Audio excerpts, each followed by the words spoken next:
Imam Al-Qurtubi mengatakan bahwa hilangnya ketenangan.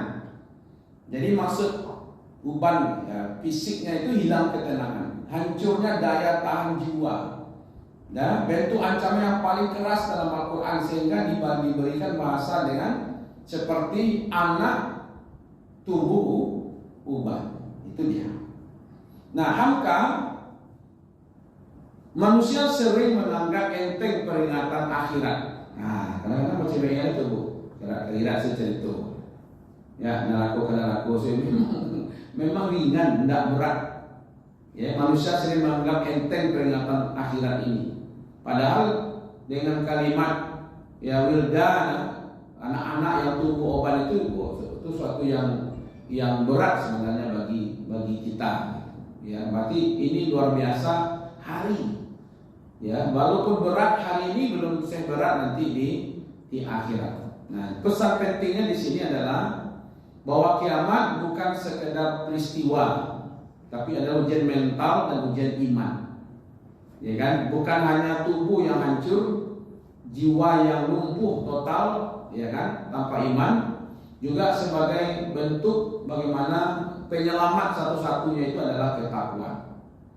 Jadi perlindungan kita itu adalah takwa, bukan harta, bukan usia muda, bukan kekuasaan.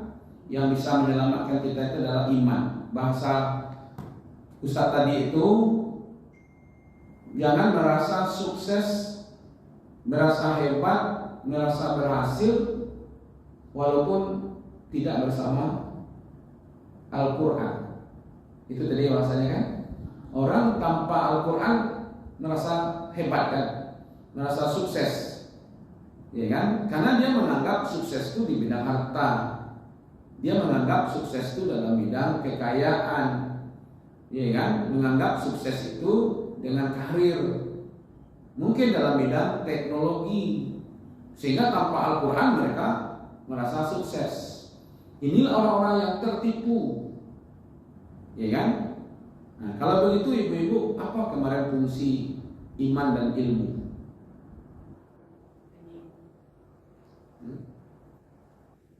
Apa gunanya iman dan ilmu? Menjaga keimanan.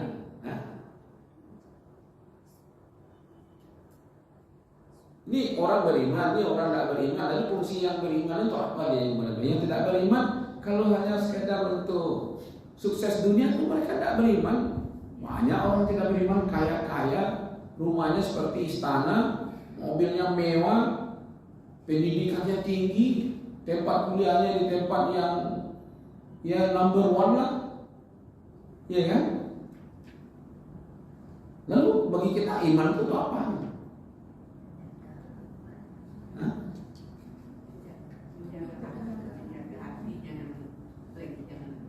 Menjaga hati,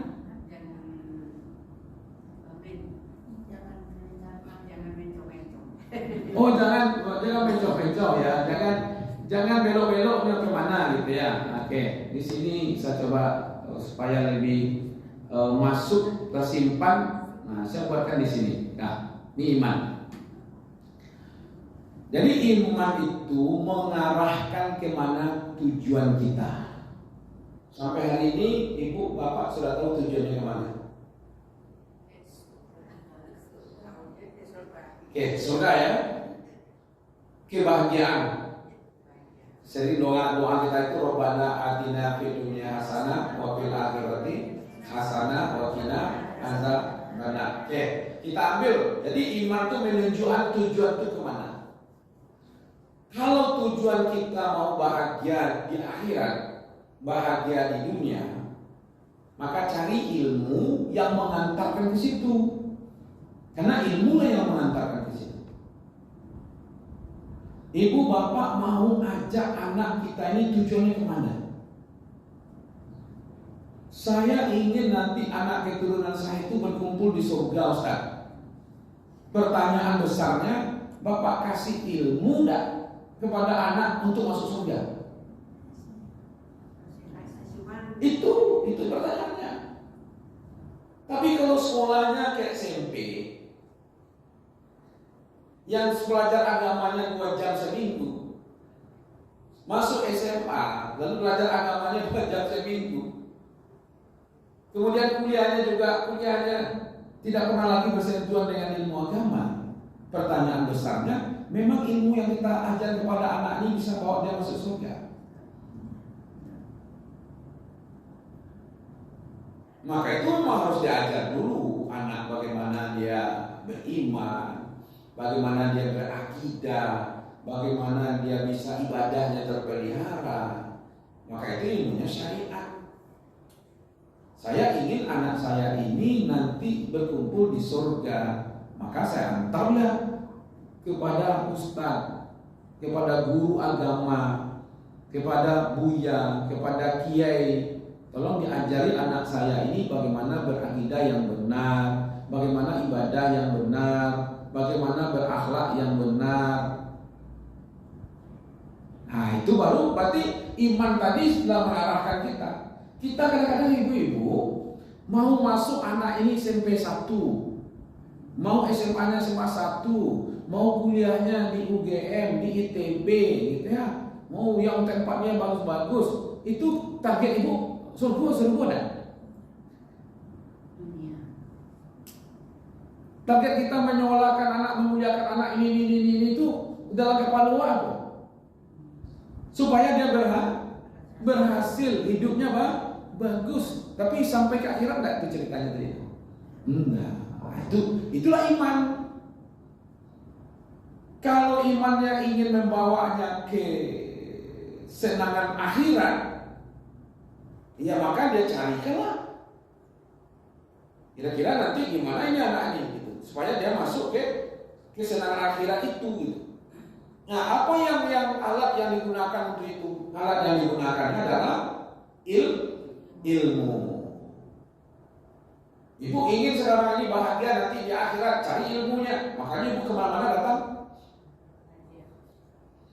Kan ingin cari ilmunya sekarang, supaya dapat nanti itu. Untuk sampai ke tujuan tadi Tuhan. Kalau lain benar tujuan apa, hasilnya benar. Tapi kalau tujuannya hanya untuk masa depan. Tadi saya membaca tulisan, ya bagus lah ya. Apa katanya, seorang atlet, ya itu pertama harus rajin, harus disiplin kalau ingin menjadi atlet yang sukses. Jadi kalau ingin seorang atlet, dia harus rajin, harus disiplin kalau ingin menjadi atlet yang sukses masa depannya. Pertanyaan Ambo, kira-kira yang sukses masa depan dengan rajin berlatih itu, kira-kira sukses masa depan apa yang dimaksudnya di situ? Ya, namanya atlet renang namanya. Ya kan? Kalau ingin menjadi atlet renang yang sukses masa depannya, maka dia harus rajin dan disiplin berlatih. Maksudnya masa depan yang mana kira-kira? Berarti juara renang. Nah itu Pak. Terbayang dia mau langsung tuh. Kalau ingin sukses masuk surga, maka orangnya harus rajin dan disiplin, gitu kan? Nah yang dimaksud tuh rajin berenang, disiplin latihan akan dapat masuk surga. Masuk nggak gitu? Nyambung nggak? Kalau tujuannya menjadi atlet renang yang hebat, ilmunya, latihan, disiplin, rajin, ya kan? Dan jangan malas-malas dan tetap istiqomah di situ latihannya, kan itu kan? Kalau tujuannya itu. Tapi kalau tujuan kita bahagia di akhirat, akhir-akhir bentuk disiplin ini seperti apa? Nah itu dia.